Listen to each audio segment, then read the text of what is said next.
Welcome back, ladies and gentlemen, welcome back! First off, thank you for all of your delicious money. We have already started turning it into booze, so well done on you. Let's have a round of applause for you!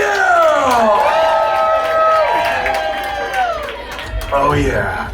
All right, as you all take your seats or stands, as the case may be, we have a whole second set of live performance for you here tonight. Are you ready for that? Ready indeed. Our first act, ladies and gentlemen, I am very excited, you are very excited. We have a very funny lady, and it's something very special for all of you here at Monday Night Hubba, a little comedy for you. As I said, very funny lady, awful glad to have her here with us at Monday Night Hubba. Please welcome the Bonkers Brit herself, Claire Hennessy!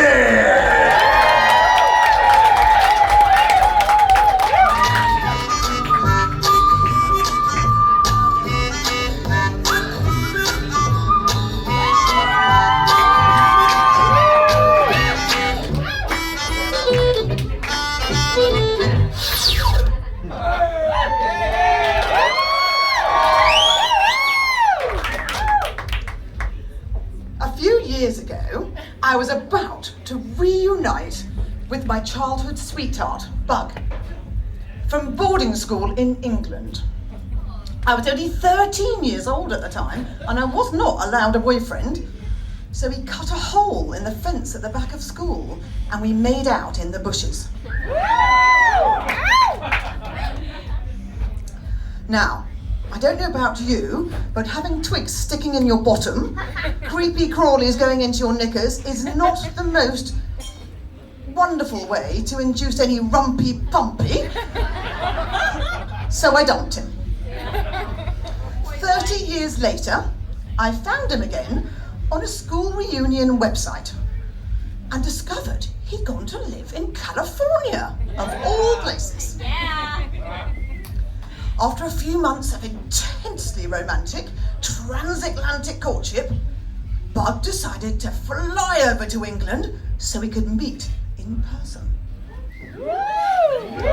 I was worried that we might not have any sexual chemistry that we had as teenagers.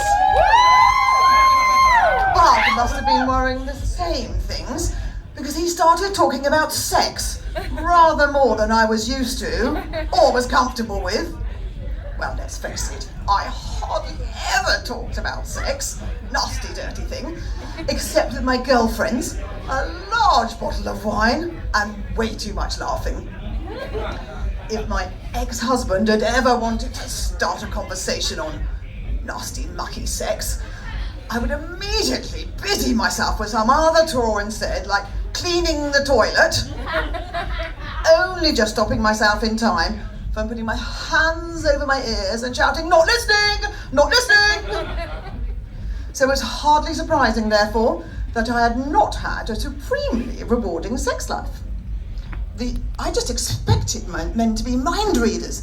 The only clues I gave them were wriggling a bit to the left here, moaning a bit louder there.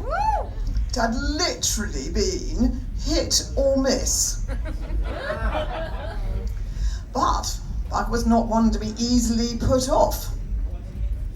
And during our nightly Skype telephone calls, the subject of sex kept rearing its bulbous purple head.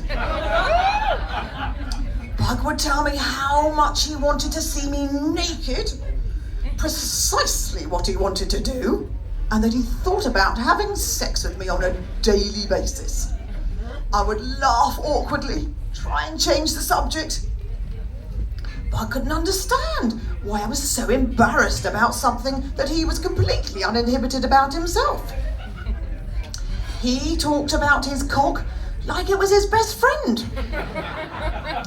Not only was I barely on speaking terms with my private parts, I didn't even really know what to call them. The official anatomical words For female genitalia are a little bit cold and clinical. Not very sexy. Vagina. Vulva. Clitoris. I tried some other words and fell a long way short of erotic, sadly. Front bottom. That won't do. Little bit childlike. Minge. Oh, no! That's not very enticing. Sounds a bit dirty and unclean. A bit like an unkept stray cat. Same with beaver. But that just made me laugh.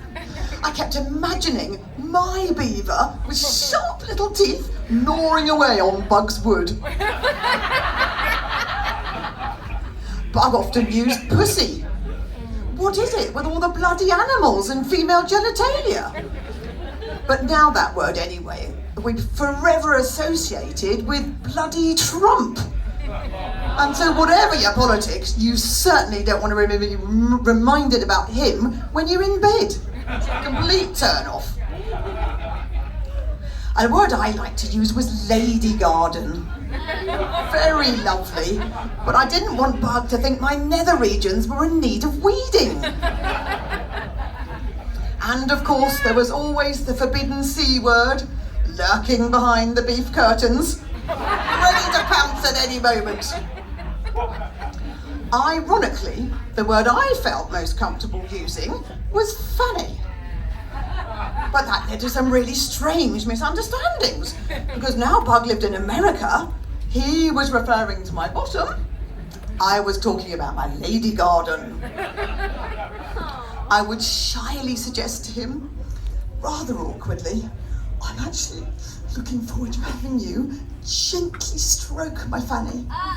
And he would say, I don't want to stroke it, I want to grab it with both hands and squeeze. Which made me wonder just how large he thought my nether regions were after giving birth.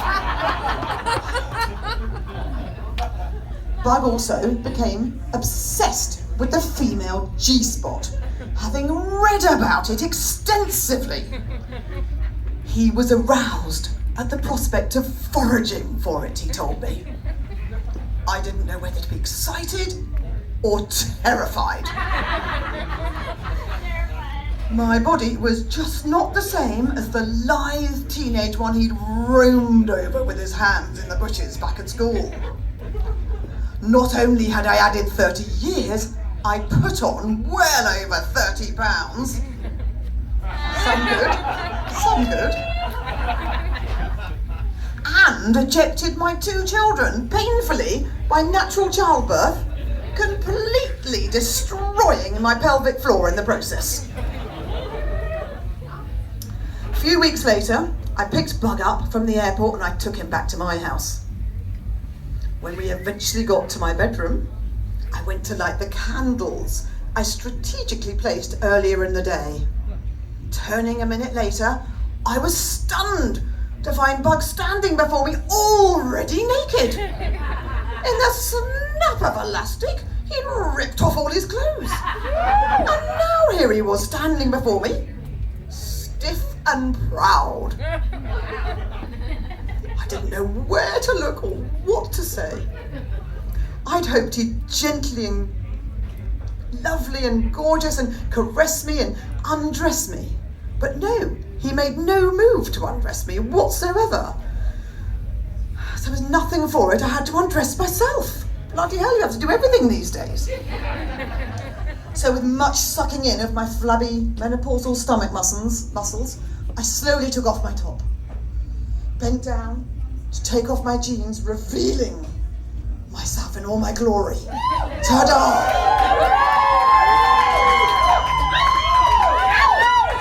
Instead of saying, my God, Claire, you're so gorgeous, Bug had simply turned around, lifted up the duvet and got into bed. On my side. A little fucker. I stood there for a minute and then quickly walked round to the other side of the bed and hid myself under the covers.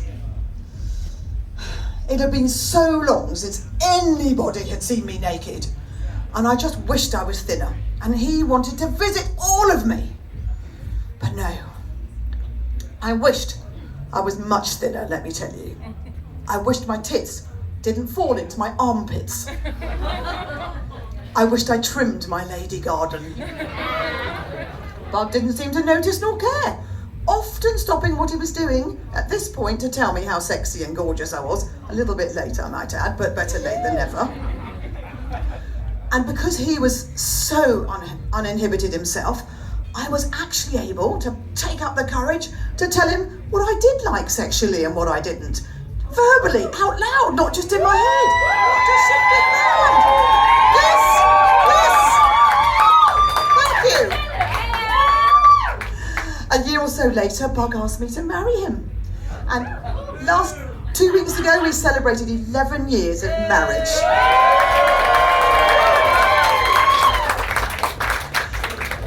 Even though gravity is ravishing my body and dragging everything down rapidly south, Bug is still the randy old sod he was, and we still talk about sex all the time, and we still have a lot of sex.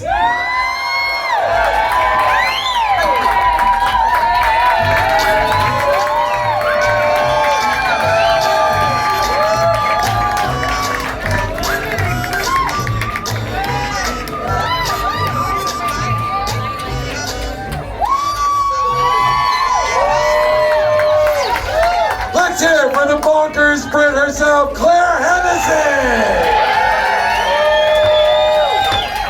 That was some funny stuff! And Bug's still getting it, so that's the thing. That's the important thing. Still getting it in her lady garden. All right. By the way, we have a birthday here tonight.